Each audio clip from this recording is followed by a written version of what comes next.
Your lying eyes, they are a very, very dangerous thing. I think we've all learned this channel for some time, which is if you see things too much, well, you're all the problem. It might be correct, but it's not politically correct. Yeah, and we're going to go through some things that are definitely dangerous for you to see. Yeah. We'll start off with the politics and philosophy of They Live, the movie, of course, because, again, the parallels are apt. It's incredible, isn't it?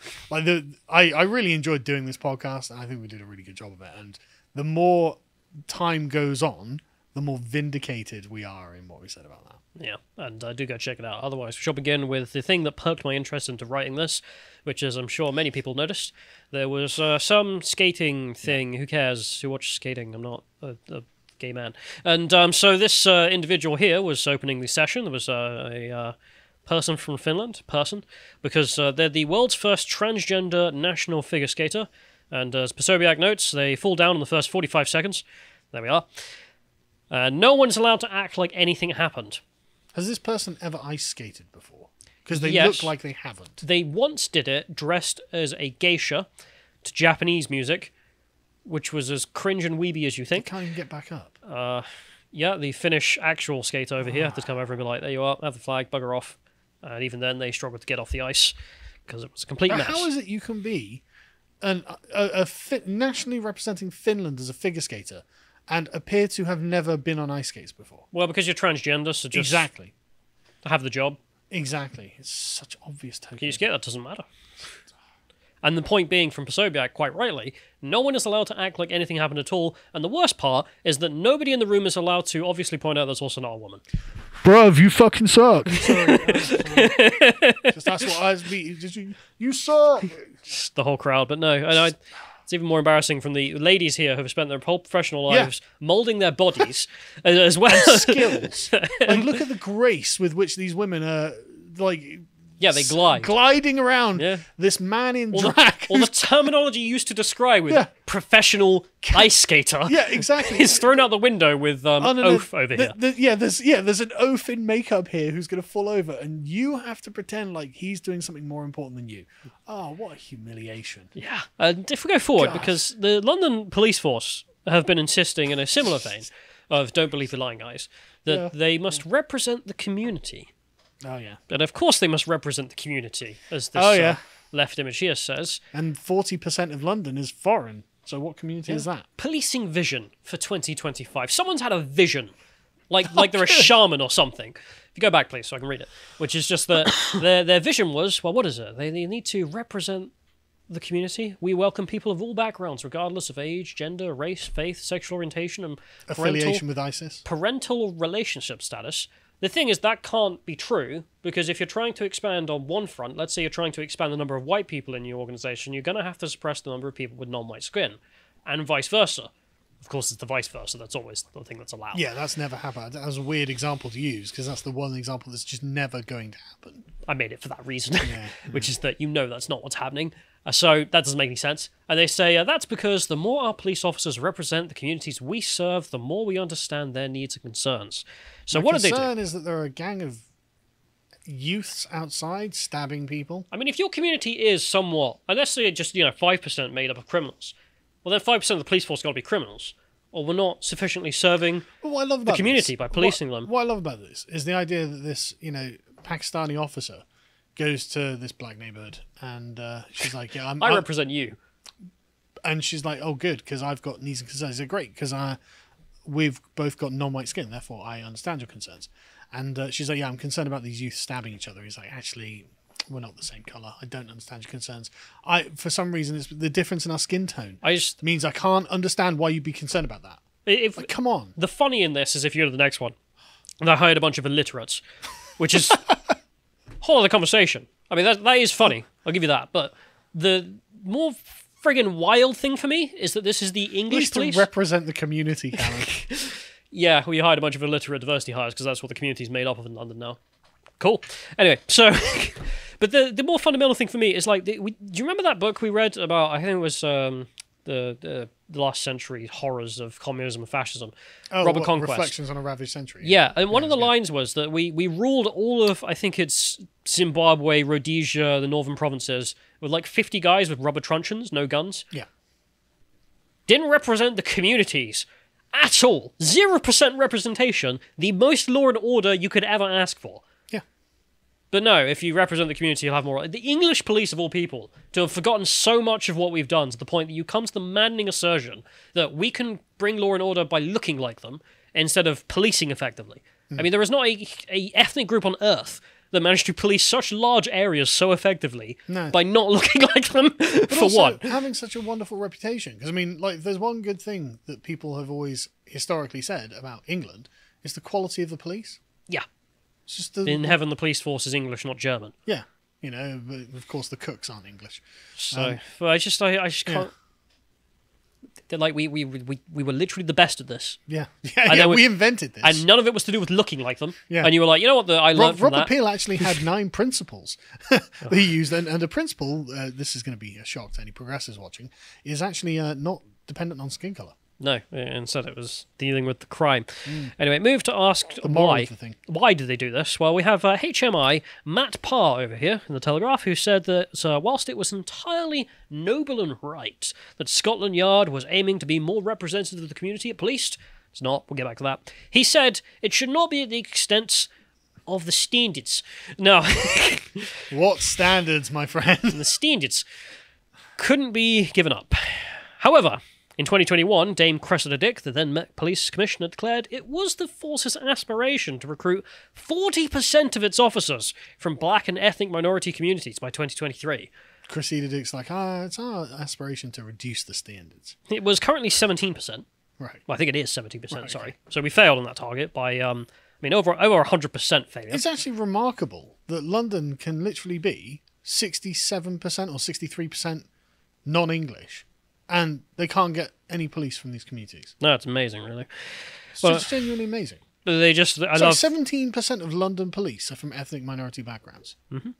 37% of Londoners are English. So Dame Cressida Dick was like, well, Just- it should at least be 40%. But Plug that this- number on my ass. But this just so shows the point I'm making, is that the foreigners who live in London now are like, yes, I'm living in economic zone 17. No, I'm Yeah, not. I live in London. I'm not... Come on. Yeah, I'm not going to, do a community-focused job.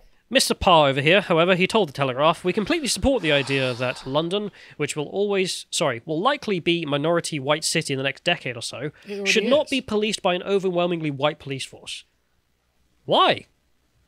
Oh, no, sorry, no. It will be likely to be minority white, but because 20% or so of London is European, right? Yeah, but the point being that he makes that, well, it shouldn't be policed by white people. Like, it doesn't... Why would a Frenchman join the British police? The Mr. Standards over here is still playing the race game somehow. Well, yeah, that's how infected our population is. Even the people who are like, something's wrong, can't figure out why it's wrong. Ukrainian comes to England, and the only person who says that they're English is a Caribbean woman.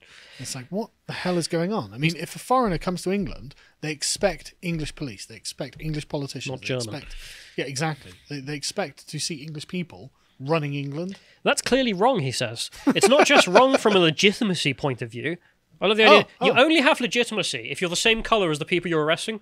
English people being in the English police, that's illegitimate. No, but again, he's only thinking in terms of race. We're not even got to the English content. mental. He's that, poisoned in the brain. Yeah. And from an appearance point of view, it also operationally wrong because it means that the Met does not gain insight into some communities it polices, and that has caused problems in the past. Now, that's a fair comment. That's a fair point. Well, no, I don't think it is. You don't think Because so? his assumption there again is on the purpose of race. It's like, if we don't have black people, we won't know how to police black people. Well, no. It's like, no, bruv, that's not... No. What they're saying is that there are going to be internal issues within the community that are based on alien cultural dynamics. And Female genital understanding... mutilation. Exactly. Understanding those dynamics will help you understand how to prevent it, which I think is actually a fair comment, right? No. And so some amount of representation... English on in the India did not have to be Indian to say that burning your wife was wrong. No, but what I'm saying is like I'm not saying that. To be able to effectively do it, right? Because if you have no links with the culture, you can see how they would treat you as outsiders, and just the culture itself. Like who that Sasha Johnson woman Don't who buy got it. shot. Don't buy it. Don't know who bought it. Harder policing is what you need there. Oh, I'm totally in favour of So the policing. Singaporeans are right on this. But Which is that you can have a foreign community, and sure, they'll have their own weird foreign ways you won't understand. Sure. In which case, you start busting down doors. Okay, Something's going to be solved. You go and do it. Yeah, no, I'm totally fine with that. But I can see from an efficacy perspective why he's saying this, because I think there is some merit to it, but that doesn't mean that half the police force needs to come from that community. No, that's also the case. However, if we move forward, there's also the whole... we did feature it earlier, but I'll just show the map again for the fact that that haunts me. Yeah. Well, it's just... Didn't know whether or not to put that out, and then I thought about it a bunch, and I just thought, no, people need to see that. For people who haven't been familiar with the map. You get what you tolerate. There you are, English map of London. All the stabbings not in the English areas. Weird coincidences. Yeah. Yeah. Until now, the English community have not had to deal with mass stabbings, but now, yes, we do. Well, no, actually, we don't. The English community is still not dealing with mass stabbings. No, yes, we do. Because we've fled. Yes, we do. Yeah, go on. Even those who try to flee will catch up for you. Oh, God. This story, don't know if you saw this. No. Asylum seeker convicted in the UK of murder, shot 2 people dead in Serbia and dealt drugs in Italy before heading to Britain. So this is the chap here. Brilliant. Abdulrasim Zai. Right. I don't care. Attempted to con UK police by telling them he was 16 years old in order to be treated as a minor. The life of crime of an Afghan asylum seeker living in Britain, not from Britain, living, was made public on Monday following his conviction for the murder of the aspiring Royal Marine who was stabbed to death after an altercation in the English town of Bournemouth last year. Right. He stabbed a Royal Marine recruit to death. Why? Well, it doesn't matter why. I love it. The English community don't stab each other, but we've still got to deal with it. Yeah, okay. So, the chap here, he was 21, found guilty of murder in Salisbury Crown Court on Monday after plunging a 10-centimetre knife into the chest of 21-year-old Thomas Roberts during a row over an e-scooter. Great. His victim was understood to have been attempting to keep the peace between a friend and the murderer. So he stepped in to be like, look, calm down. And the Afghan was like, don't tell me to calm down. Yeah. Stabs There's one him. thing I can't stand in my culture, it's calmness. Yeah. Following the verdict, Mr. Afghan violent past came to light as it was revealed that he was an asylum seeker and had already been convicted in absentia in Serbian court for a double murder. Bring back hanging. Yeah. He was also found guilty of drug dealing in Italy. He also, I think, had travelled to Norway as well, been rejected there because he just wasn't an asylum seeker, clearly just a roving murderer. Yeah, literally a roving murderer. Yeah, it was reported that his uncle helped him smuggle himself out of Afghanistan to Pakistan, where he would have been safe from the Taliban. However, he then decided to lie in court and say that he claimed that the Taliban had killed his parents after suspecting of them working with NATO, and he had been tortured by the militants, and then had to flee because he'd been stabbed 28 times. He was a lying murderer. Obvious bollocks. The whole story's obvious Bring back bollocks. hanging. I don't care. Not even going to give it the time of day. Yeah. Prosecutor told the court that Mr. Afghan had received 20 years prison sentence in Serbia for shooting 2 migrants dead in a refugee centre. Where'd he get a gun? Dealing those drugs. No. He was a people smuggler enforcer. Oh. He killed 2 migrants. Presumably. Right. I was there recently. They have multiple shootings on a regular basis between Pakistani and Afghan people smuggling gangs. He's part of the gang. He was one of them. Right. And then flees the murder, goes to England, and then just murders another guy. Well, he might be an asylum seeker, that's process application. No. Deport immediately. No, hang immediately. Well, you don't know if he's a murderer at the point you find him. Oh, okay. But either Well, way, yeah, it's just like, well, we're not taking you. Yeah. Immediate arrival by legal means equals denied application. If you arrive by legal means, you can come, but illegal means no. In case you're wondering, we still have thousands of people every year coming legally for asylum. Yeah. The actual ones who are fleeing. Yeah. We Often have women and children, I imagine. every single year. Syria, North Korea, China, we have some. Yep. Russia, no, but instead we have Mr. Afghan over here. So he fled the country, spent time in Norway and Italy dealing drugs before being denied his request for asylum because he was dealing drugs. They gave him a sentence in Norway, in which they said bugger off. And they went to Italy and dealt drugs, and they went bugger off. No one at any point was like, hang on a minute, maybe we should deport him. Travelled to France. Croatia convicted him of a double homicide. Got on the ferry to England and told the border officials he was 14. He's a schoolboy. Really? So the British government put him into a foster care and then moved him into a school. Even though he was an adult murderer on the run. Now he's with a bunch of kids. Yeah, he was under the guardianship of some white woman. Because of course. And she recounted in the court how he would frequently have night terrors, regularly carried a knife, and said that he had a Jekyll and Hyde personality to locals. Great. At least he gets the cultural reference. I don't know if he did. she told the court how he had been involved in street fights for money, engaged in altercations with people at Alton Towers theme park during a visit. Can't even go to a theme park without just being like, yeah, how about I try and murder someone? He posted footage on social media of himself beating up an old man with the caption, "We are Afghan, we keep it real." Still not deported at that point. And then goes on to murder a Royal Marine recruit. And then is like, yeah, I'm a kid. I'm a kid, bro. By the way, he was also in the school. He beat up a girl's boyfriend in there. And the girl was talking to the police about that. The next part. It's just, he quotes in the court case the reason he did it, why he killed a Royal Marine recruit, is because he thought the Royal Marine recruit might be Taliban. With an English accent. Not very likely. Yeah, obvious bollocks again. If you go to the next one here, he was also just fighting with randos every other day, apparently. This in here, the asylum seeker was seen with a hood up, had a balaclava on, covering half his face, and was wearing an Afghanistan flag around his neck. Brilliant. As he fought random people in the street. Great. Cool guy. And then if you go to the next one here, there's him beating up a 14-year-old's boyfriend. Which is just fantastic. And then the next one being him, the people trafficking enforcer news. Horrible story on every front. Yeah, maniac. Just gets worse and worse. There's endless details of why it's terrible. And then Nigel Farage came out and just spoke some facts. Oh, how dare he. Spitting facts. Yeah. And I suppose we'll listen to some of this, shall we? Yeah, go on. I bet none of you have seen that yesterday in Truro Crown Court, a failed asylum seeker, awaiting deportations that never actually happen, was convicted of rape. That won't even make a national newspaper. And it goes on and on and on, sticking in the West Country. Who remembers Lorraine Cox? She was murdered in 2020 in Exeter by a failed asylum seeker. Somebody who came into the country, didn't get asylum, should have been deported. But hey, no one talks about that. Or remember the car bomb that happened a couple of years back in Liverpool, outside a hospital. Or the Sudanese man who stabbed 6 people in Glasgow in 2020. Well, in the same month, of course, there was a triple stabbing that took place down in Reading. Again, a failed asylum seeker. In Bolton that year, a 7-year-old girl murdered by a failed asylum seeker. And you can remember, perhaps going right back to 2017, the bomb on the London Underground committed by somebody in the country who'd lied about his age, not to mention the horrendous London Bridge attacks in which 11 people were murdered, and one of those was a failed asylum seeker. So even when the system works in some way, even when we reject young men for their asylum claims as ineligible, they're still free to stay in the country and go out and commit rape and murder. And I promise you, all of those numbers I've given you, all of those incidents I've given you, and by the way, there are many, many more, they all come from a time when the numbers crossing the English Channel were relatively low. And now it's tens of thousands, where it used to be tens. Yeah. Just something to keep in mind.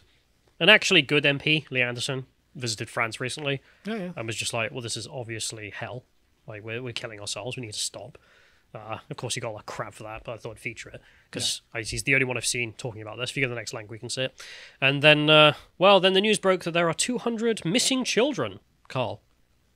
Never mind, ignore all of that. Stop trusting your lying eyes that maybe this is a problem. There are 200 missing children. Here we are. They've gone missing across the country. Migrants. Mo is one of the children, 13. Yeah. That's a piss take, but the thing is, it's obviously true as well. Like, this meme account here is not really joking. Because if you go to the next link, in Parliament, this dude decided to just shout out that, well, maybe they shouldn't come here illegally. Someone was like, there's missing children from the hotels. Yeah, well, don't come here then. Yeah. Said this dude here. Jonathan Gullis. Sorry, great guy. And then James O'Brien was deeply hurt by all of that. Started whining on LBC about the disgusting, inhumane James, they're words. not actually children, you moron. None of them are children. It's demonstrable.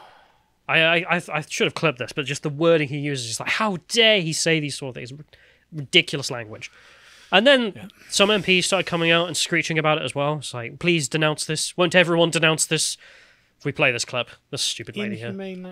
Now, a member on the benches opposite, who's clearly bent on establishing himself as some kind of Conservative Party pound shop Farage, reportedly shouted something really loathsome yesterday at PMQs about the 200 asylum-seeking children that are allegedly missing.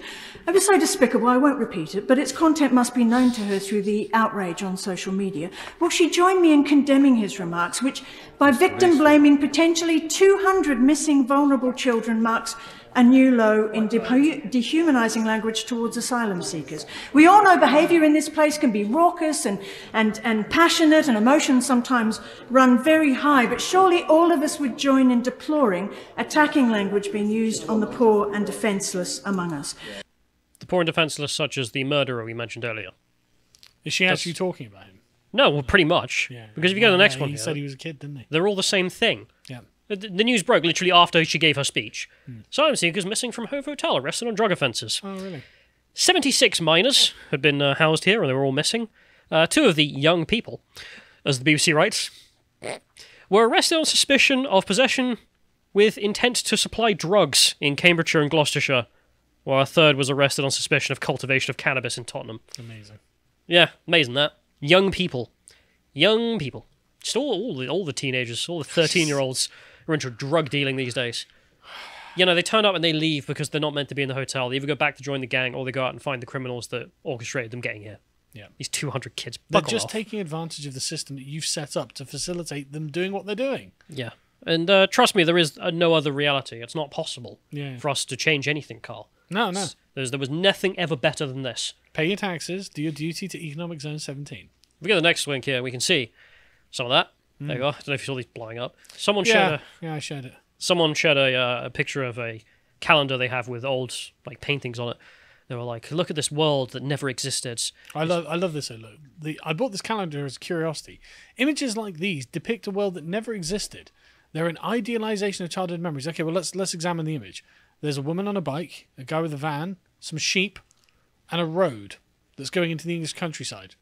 Oh yeah, that's just ridiculous. That's all fiction, mate. Yeah, how could something like that exist? Flowers along the roadside, preposterous. Never seen a bike. Yeah, exactly. But if it was if it was like Wakanda or something, I'd understand. They'd be like, yeah, well, this is just an idea. Oh, you've heard something, but that is English Wakanda, though. But, as in, that's our ideal world. Sure, but and that's the thing also is, it's real. Yeah, it was real, you know. At least it's still real in some places, but it's just like, yeah, what a crazy thing. This person here says reactionaries rely on these false images, these false idols that you pray to. The myth that the once great nation could be great again, the root of fascism. No, trust me, it's always terrible. It's always been terrible. It can never be anything but terrible. I love, though, that peak fascism is a woman walking through a country lane and saying good morning to the guy driving the van. Yeah. That's just that. I mean, if that's fascism, I think you may be... Like there might be a negative inversion here, but you're like, look at this fascism. And everyone's like, oh, look, fascism. But this is the ideology of the people who run the place that have obviously. constructed all of this and tell us our Demented. lying eyes are fake.